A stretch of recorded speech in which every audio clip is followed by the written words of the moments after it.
to answer questions about Obamacare, tax penalties, and the IRS's targeting of conservative groups. As important as all that is, one top Democrat made news when he mocked the hearing with an attempt at a comedy routine comparing the whole thing to the Salem witch trials. Watch. Have you been consorting with the devil? Not to my knowledge, sir. Are reports that you can fly accurate? Greatly exaggerated, sir. Have you been involved in any way in trying to pervert our youth in Salem or anywhere else? I certainly hope not, sir. Isn't that funny?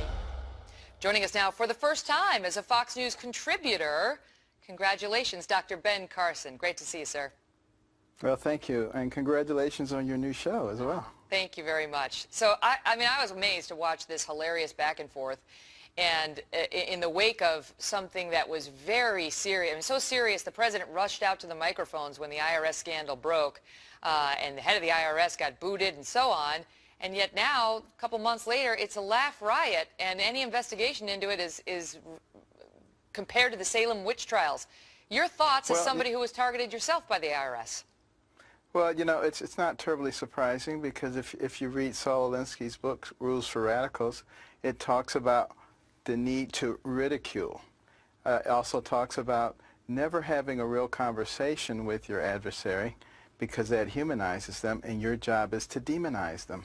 And therefore we see people coming out and saying about those who oppose Obamacare, for instance, that they want older people to die, they want kids to be deprived of food, and that, you know, all of these things are just straight out of the text. And what's really interesting is, you know, Vladimir Lenin, one of the founders of socialism and communism, he said socialized medicine is the keystone of the arch to the socialist state. In other words, you got to get the socialized medicine as the foundation, because it gives you control of the people. Well, it's a serious question. Once you have control of them, you can do whatever you want. It's a serious question, because one of the reasons this Democrat, this Virginia Democrat, Gerald Connolly, was suggesting this was a witch hunt, is she was questioned quite a bit about a memo between, she used to run that group that was doing the targeting, and so she was questioned quite a bit about a memo that she exchanged, because she left that to go run the Obamacare piece of the IRS, a memo she had with White House officials that they believed discussed confidential taxpayer information, and they wanted to know whether she was sharing information she maybe shouldn't have been sharing with White House operatives for political purposes, and that was a charge she denied and so on. But the, you know, holding up the memo and discussing it with her had to be dismissed instantly with this attempt at humor. Absolutely. And, you know, what's really surprising and very serious, and I think is being missed in this whole discussion, is that the fundamental relationship between the people and the government is shifting, and has shifted with the implementation of the Affordable Care Act. It puts the government now at the pinnacle of the power structure. So we are now government-centric as opposed to people-centric. I don't think the average person even understands what's going on. This is very, very serious. She was asked about, you know, why should the American people trust you? Why should they trust the IRS, you know, in the wake of everything we've seen?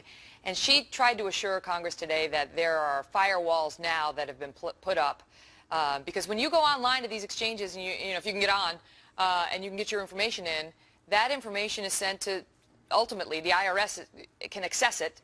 And the question is, well, who's watching the IRS, and who's going to prevent them from sharing it with somebody they shouldn't share it with? And she basically was saying, trust us, trust us. And as I've said before, you know, the IRS is currently under investigation by the House Ways and Means Committee. When in the past have you taken an organization that is under federal investigation and placed them in charge of a major new program? Does that make any sense at all? I don't know what's happened to common sense in our country, but we need to get it back in a hurry. I know you do feel, I saw you on O'Reilly a couple of weeks ago talking about it, but I know you do feel that you were targeted by the IRS. You find the timing suspicious. Shortly after you first spoke out about Obamacare in an unfavorable way at the National Prayer Breakfast. The evidence on that pretty compelling. Any other people come out to you after that testimonial, Dr. Carson, and offer similar stories to you? Oh, yes. Yes, many people have told me that. I get it every place I go. But, you know, the interesting thing is the agent who was in charge said, Ben Carson, I don't know who Ben Carson is.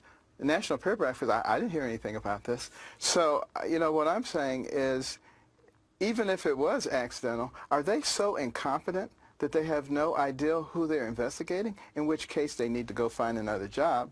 And if they are targeting people, that needs to be investigated, exposed, and corrected before they're placed in charge of something so important as 1/6 of our economy. Yeah. I mean, I remember the people crying at that, the conservative groups and Tea Party groups crying before members of Congress about the pain and suffering they went through as the IRS probed into their lives and their personal lives and their families and so on. And just to see them yucking it up as questions are asked of the IRS official today, the optics are not so good. And we see the House being demonized for exercising doing what they're supposed to do. Yeah. We have a divided government so you can check excesses. Dr. Carson, welcome aboard. Thank you. So nice to be with you. All right, see you soon.